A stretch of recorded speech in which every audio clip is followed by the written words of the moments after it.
Hola, buenas tardes ya. Estamos en un día más de pensamiento crítico. Hablamos de ciencias paranormales, o sea, las ciencias más allá de la normalidad. Las que asumen la existencia de espectros, adivinación, percepción remota, telequinesis, mala onda no, este, brujería. Dentro de la brujería está el concepto de las maldiciones, de las malas vibras o de las bendiciones, las buenas vibras.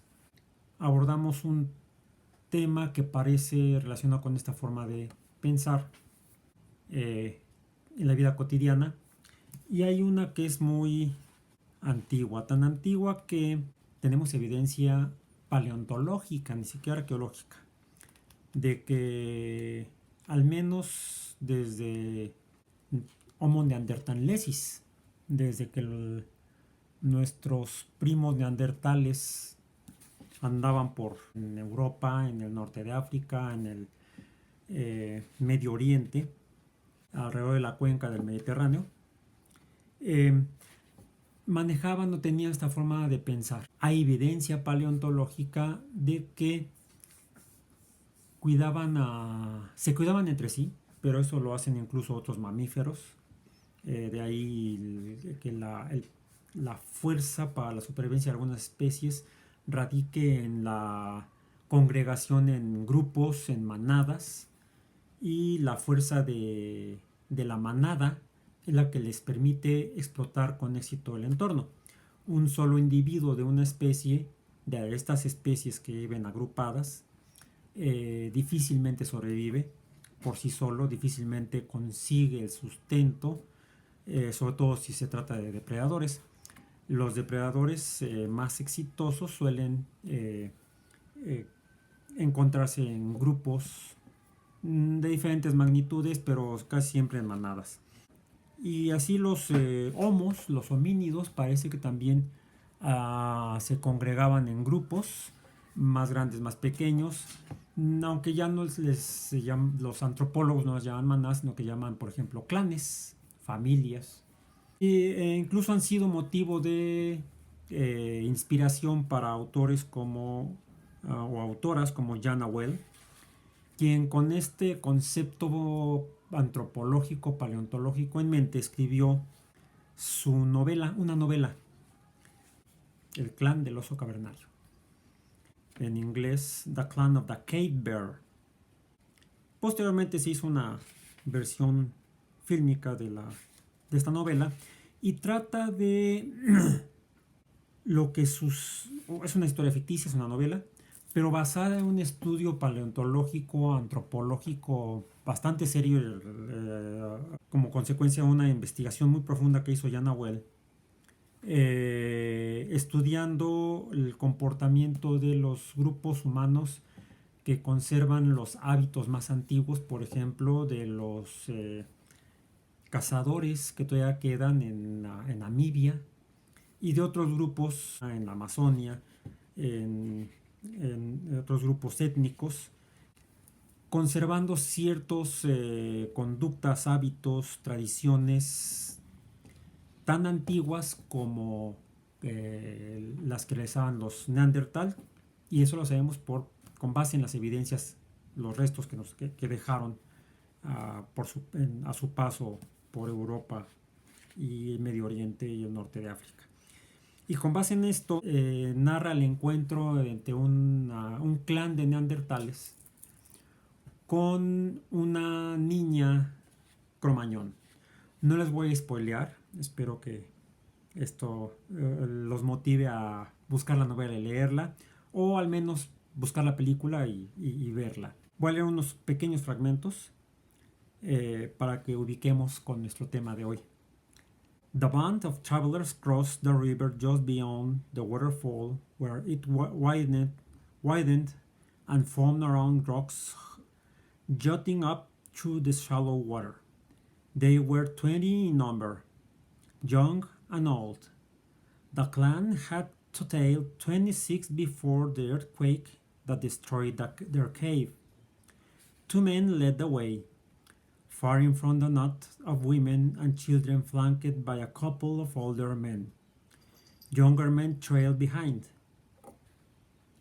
Me voy a saltar unos párrafos para continuar. When the woman first saw the creature the men had left behind, she was puzzled by what appeared to be an animal without fur. But when she drew closer, she gasped and stepped back a pace, clutching the small leather pouch around her neck in an unconscious gesture to ward off known spirits.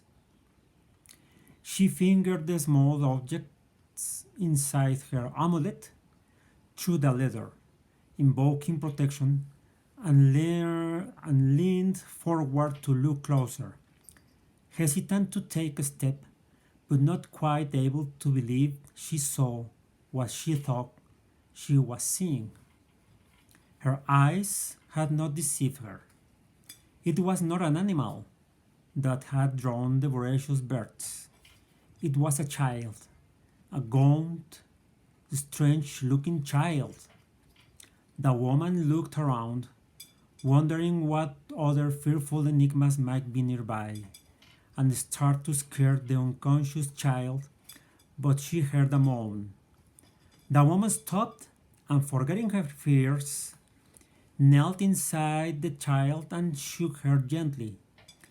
The medicine woman reached to untie the cord that held the other skin bag, closed as soon as she saw the festering claw marks and swollen leg when the girl rolled over.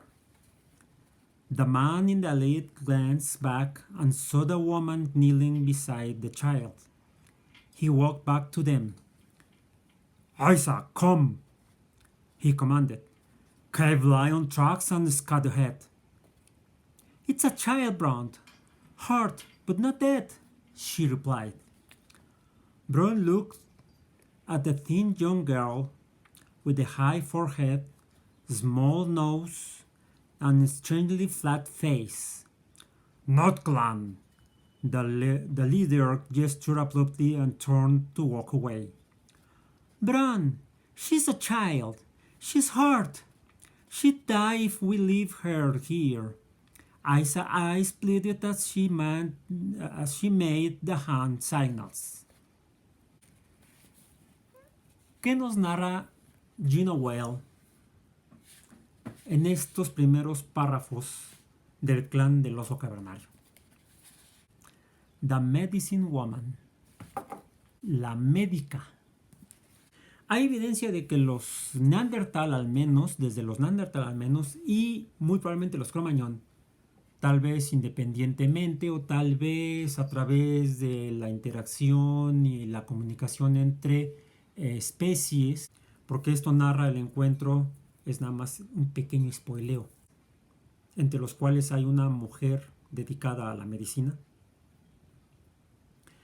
que encuentran a una niña Cro-Magnon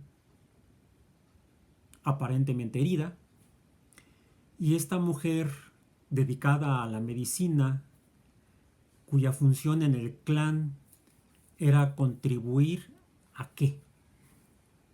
Se preocupa por esa niña Cro-Magnon, quizá por su actividad, por su vocación médica, y decide ayudarla. Y lo demás está en la novela.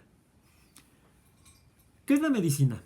Revisando diferentes documentos profesionales, encontré uno de una organización española, se llama Universia, que se dedica a contribuir con fondos a proyectos universitarios.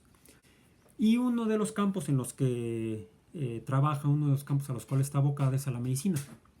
Y de entrada, en esta página, dice: la medicina es una disciplina que consiste en el cuidado de la salud, la prevención, el diagnóstico y el tratamiento de las enfermedades o dolencias que podrían afectar el bienestar del cuerpo humano.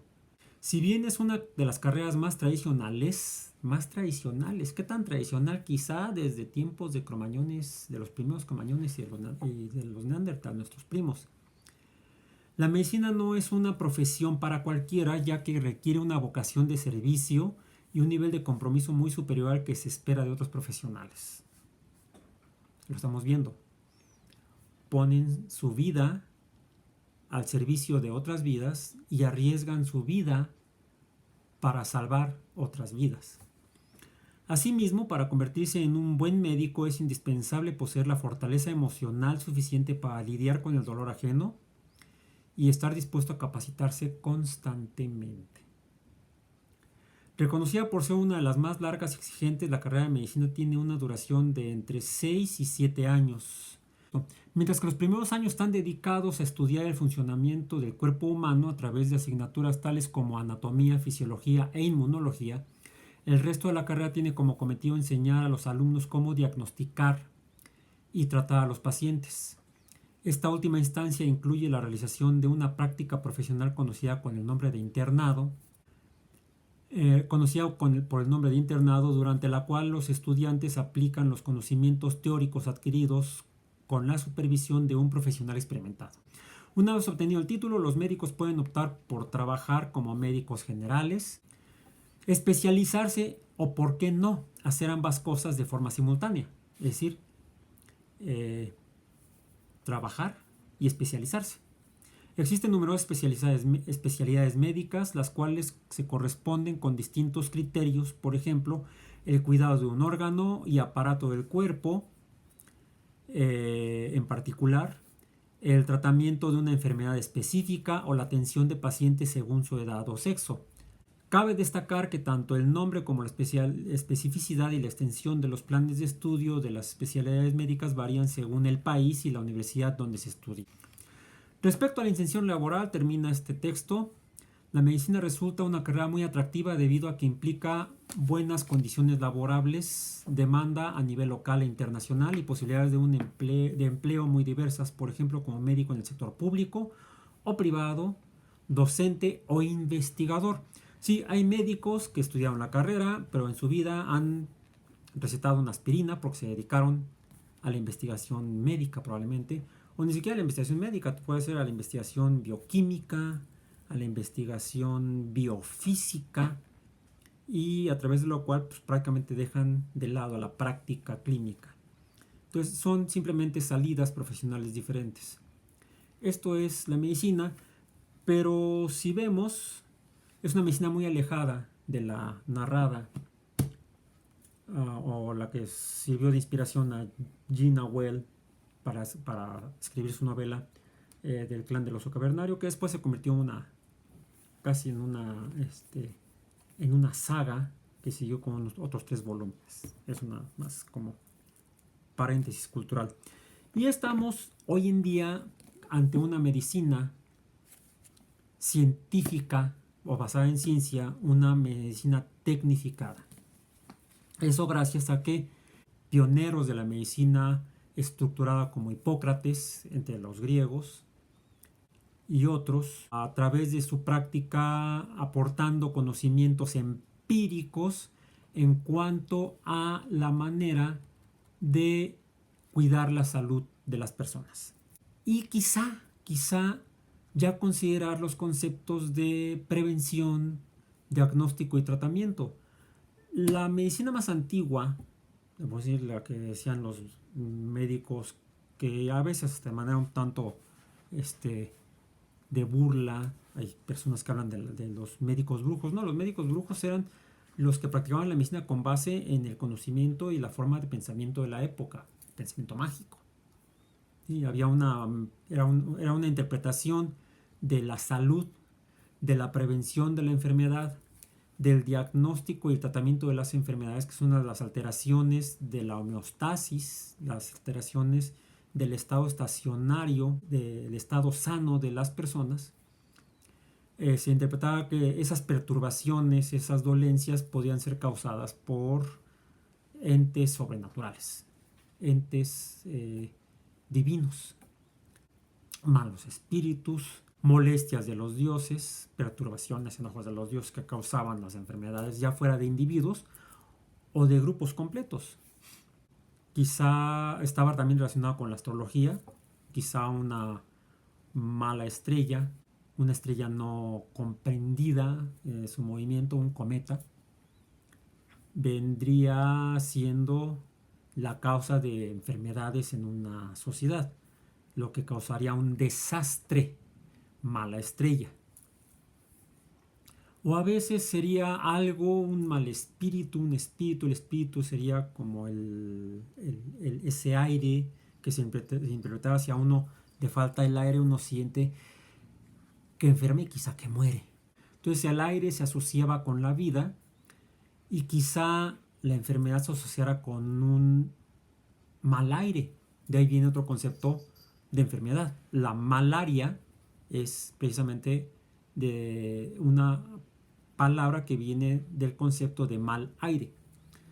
Pero estas son interpretaciones mágicas de lo que es la vida, el estado de salud, el estado de sano, la pérdida de la salud, las dolencias, duele cuando uno se enferma, pues quizás se llaman dolencias, y a esta pérdida del estado de salud es el que se llama enfermedad. Las enfermedades entonces se interpretaban inicialmente como causadas por agentes externos, pero no se comprendía cuál era su naturaleza. Pueden ser divinos o pueden ser malas intenciones de otras personas. La mala vibra, te echaron el mal de ojo y entonces te enfermaste, te echaron una maldición y entonces pues te enfermaste. Entonces, esta era la interpretación mágica de la salud, la pérdida de la salud, la entrada en estado de enfermedad y quizá la posibilidad de recuperar la salud. Si era por causa divina, tendría que ser quizá a través de la intervención de un medio, un intermediario, alguien que intercediera entre el humano y la deidad, un santo. Y de ahí viene el concepto de sanación, de regreso a la salud, de sanar a través de la intercesión de un santo o de una santa. Entonces son interpretaciones mágicas de la salud y la enfermedad. ¿Qué tanto hemos cambiado nuestra forma de interpretar la salud y la enfermedad? Pues desde que al parejo que se venía entendiendo, aprendiendo y conociendo el cuerpo humano y cómo funciona, y para eso fue muy importante algo que se hizo durante al menos el Renacimiento, tal vez antes, pero hay evidencia que sugiere que hubo personas que estudiando cadáveres pudieron entender mejor cómo funciona el cuerpo humano. Personajes como Andreas Vesalio contribuyeron a esto, y quizá artistas como Leonardo da Vinci, varios de sus textos y varios de sus dibujos describen la anatomía y hasta la fisiología del cuerpo humano.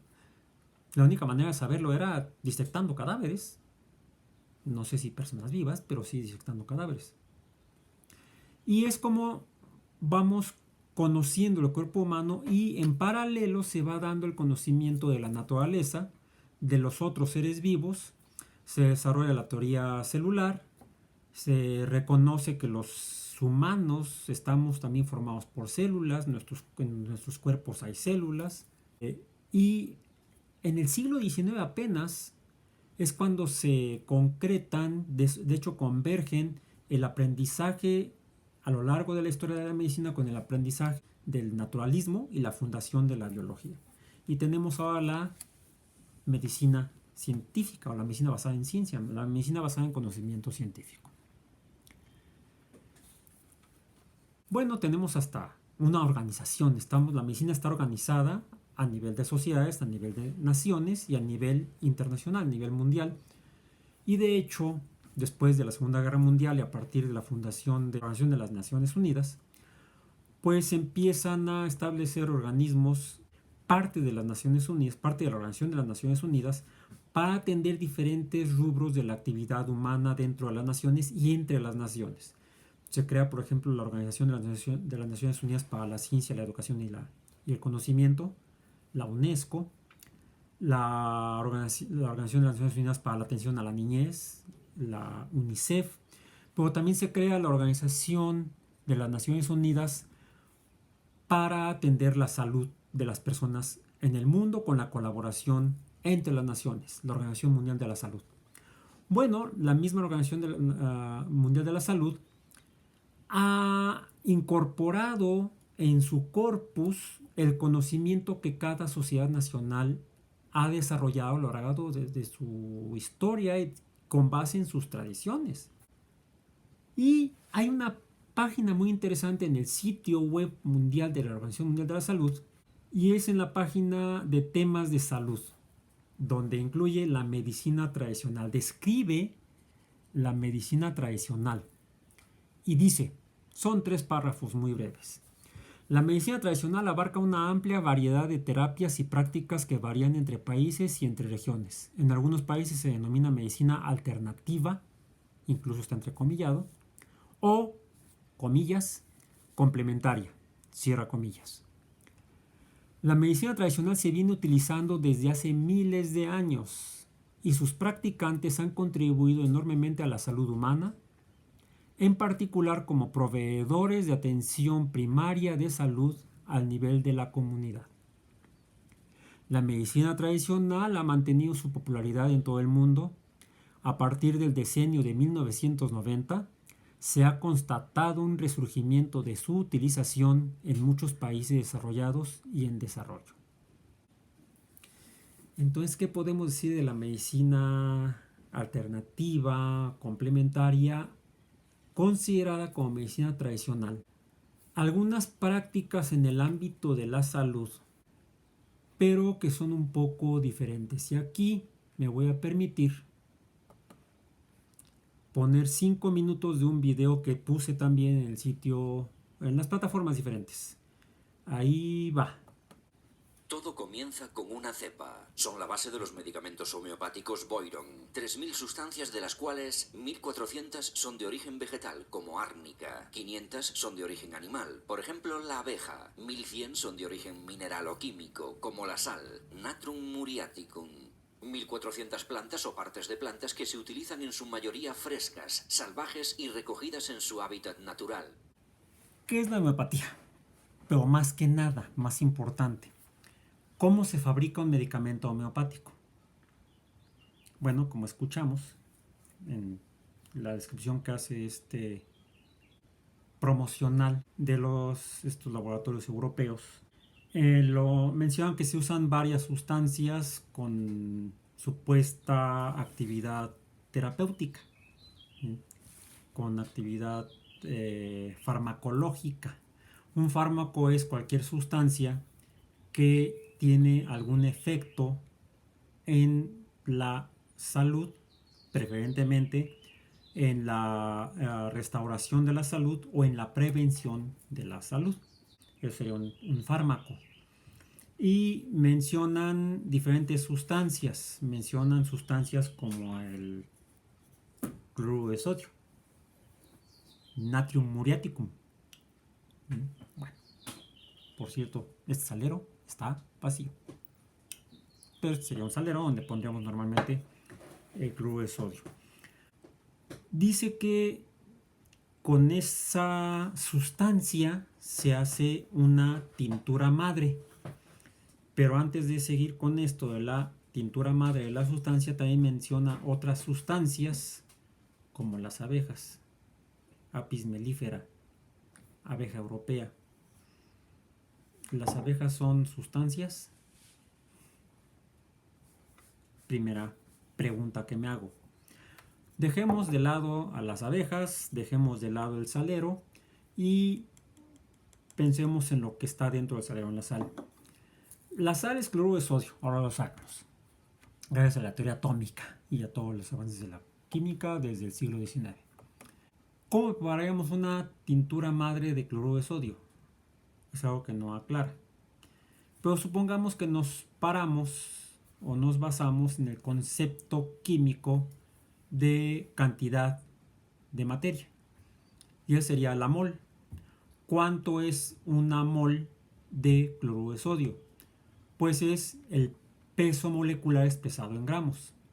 ¿Cuánto es el peso molecular o cuál es el valor numérico del peso molecular del cloruro de sodio? Pues es la suma del peso atómico o la masa atómica del cloro y la masa atómica del sodio.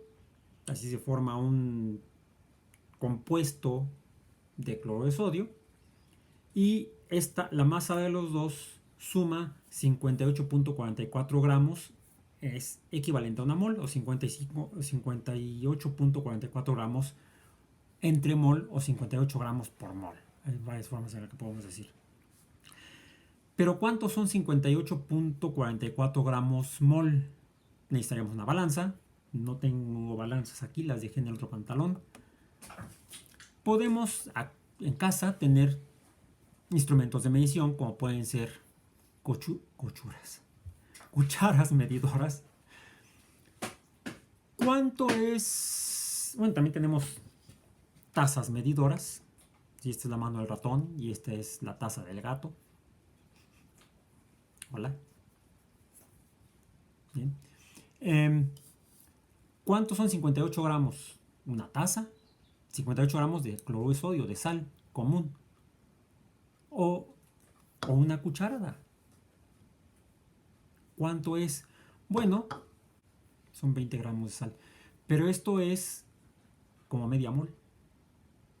Si una mol son 58, supongamos que le ponemos un poco copeteada a la cuchara, tendríamos 25, 26, 27 gramos de cloruro de sodio.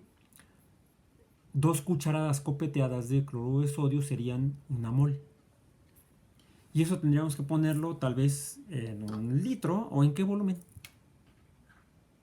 Supongamos que lo tenemos en 1 litro. Mencionan que para preparar un medicamento homeopático se prepara la tintura madre. El problema es que no nos está diciendo con cuánta sustancia, en qué volumen, en qué espacio vamos a poner esa masa. Tendría que ser en 1 litro, es decir, serían en 4 de estos, 250 mililitros. En 4 vasos de estos tendríamos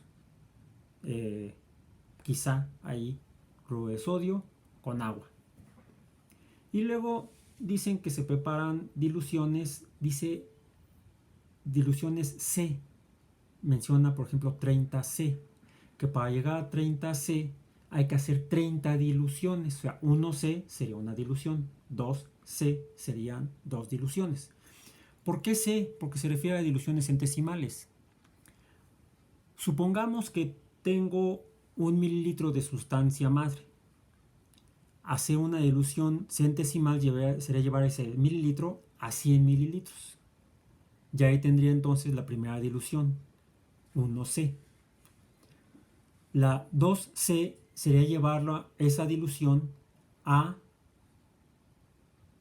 100 veces este volumen, que entonces sería, con 2 ceros más, sería no 100 mililitros, no 1000 mililitros, es decir, no 1 litro, sino 10.000 mililitros o 10 litros. Tendría que llevar este volumen de 100 mililitros a 10 litros y ahí tendría la 2C.